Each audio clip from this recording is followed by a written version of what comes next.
Good evening everyone, and welcome to day 31 of the 40 Days of Hope, a message that God can free you from anxiety. Back in September and October, I suffered deeply with anxiety. It was completely new to me, and I suppose I'd like to share with you my experience of how God brought me out of that place. We had been in lockdown for several months, so Mark and I were working at home, which meant, that we had lots of extra time with the children and as a family. Then we went into the summer holidays, and again, lots of time, little pressures in life. And then suddenly it was September, we were back to work. My daughter started nursery, and this was a massive change for her and really affected her behaviour at home. So I'd be coming home from work, and it was very demanding just having to support her in that. I found myself up the night before cooking dinners, nutritious dinners, so that when I came home from work I could give my children my full attention. When I think of anxiety, it was this uneasy feeling when I put my head on the pillow every night, and I became very controlling in that season. It's like I wanted to be more organized, more and more organized. I wanted to do more so that maybe this feeling would go away, because everything was just so prepared. So I'd never really gone through that before. Mark said, Bernie, this is normal, pressures in life, and because we actually started bickering a lot more and disagreeing, and it was like I was just at the edge of agitation. Everything, little things were just tipping me over the edge, and it was very unlike me. And I said, God, what's going on? The Bible says these verses, all right, and these promises. In Philippians 4 verse 7 it says, "And the peace of God, which transcends all understanding, will guard your hearts and minds in Christ Jesus." All right, and I says, God, I'm not having this peace that's surpassing all understanding. And John chapter 14 verse 27, "Peace I leave with you, my peace I give you." This was not my reality for 2 months. Okay, and you might think, remember I said before that God has a sense of humour. I was actually approached by the church in this season, and I only do about 5-minute talks twice a year for the church, and I was asked to do one of these 5-minute talks for a family service in, I think, September or October time, and it was all about peace. And I said, God, if I'm obedient, you might actually release me from it.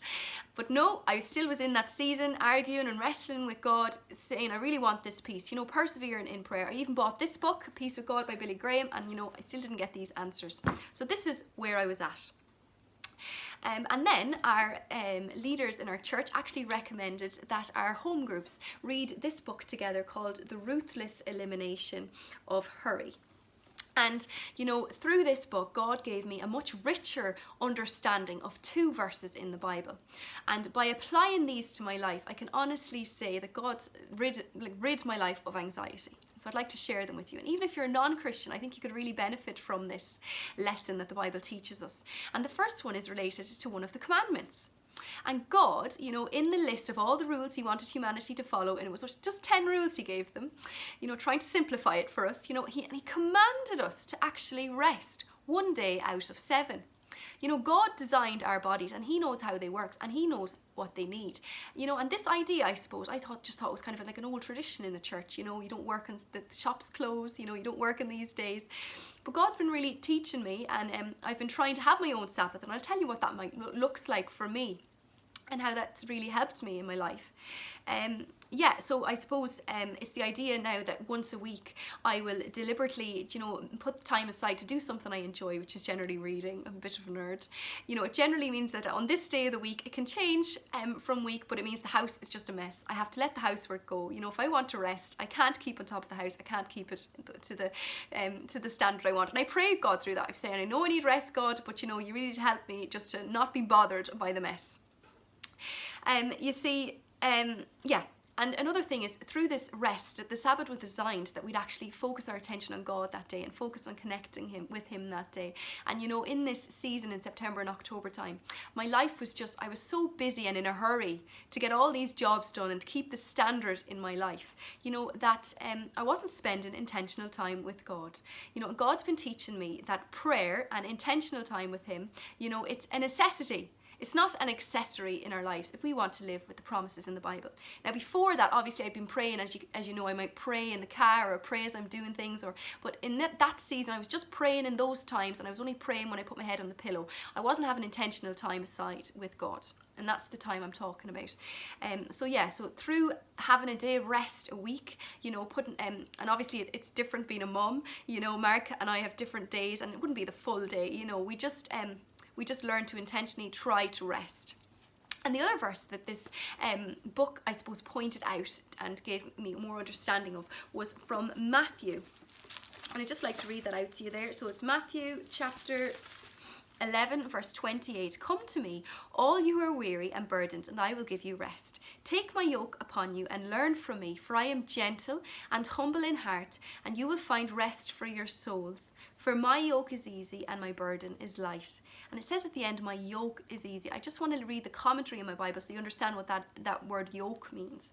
A yoke is a heavy wooden harness that fits over the shoulders of an ox or an oxen. It is attached to a piece of equipment the oxen are to pull. So it pulls this equipment, And I suppose it's like this idea that Jesus says he gives us the tools in our life, okay, to carry life's burdens, more easily. He doesn't promise us a life free of burdens, but he promises us a way to carry these burdens. And when you watch Jesus through the Gospels, you can see his lifestyle and how he carried his life. So he regularly went away to a quiet place to pray. The night he was arrested, he was in the Garden of Gethsemane and he was praying. The night before he chose his apostles, he prayed the whole night long. He had a simple life, and through that idea, I suppose, I learned that on the days I'm working, we have simple dinners, very, very simple dinners. I just simplified things an awful lot more.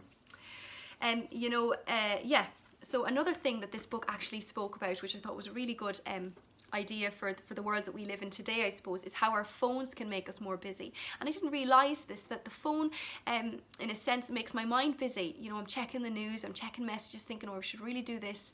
Sometimes you just end up reading nonsense. So actually I've been challenged that now I actually have a phone Sabbath as well. So one evening a week, I'll turn off my phone and I won't turn it on till the next day, and it can be really tough. Sometimes I end up checking the iPad, but it's really helped me, I suppose. I think that's really helped me in my anxiety as well. When I can just switch off, and I just find on that day I'm much more present with my family, and I just give them more attention, and it helps me then, I suppose, in the rest of the week not to be on my phone as much. Okay, so I hope that's been helpful to someone, that God's spoken to you in some way. I'd just like to finish with two quotes. Actually, I've just forgotten to say one thing, which is basically linked to your reading yesterday. So just bear with me, I'm nearly finished. Okay, and your reading yesterday was from John chapter 11, and it was verse 5. Now Jesus loved Martha and her sister and Lazarus. So when he heard that Lazarus was ill, he stayed where he was for 2 days, and then he said to his disciples, let us go to Judea. Okay, so Jesus was a very busy person. So it says in the Bible that sometimes he didn't even have time to eat. But he was never in a hurry. And this book, I suppose, is saying that, we need to ruthlessly eliminate hurry in our lives.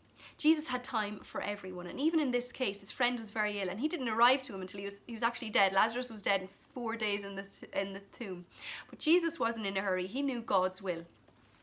Okay, so just showing you the difference, that Jesus was busy, but he wasn't in a hurry. So I'd just like to finish on two quotes, guys. This is from Corrie ten Boom. Once said that if the devil can't make you sin, he'll make you busy. There's truth in that. Sin and busyness can have the same effect. They cut your connection to God, to other people, and even to your own soul. And the second quote, Walter Adams, the spiritual director to C.S. Lewis. To walk with Jesus is to walk with a slow, unhurried pace. Hurry is the death of prayer. Okay, enjoy your reading tonight, guys, and I'll talk to you tomorrow.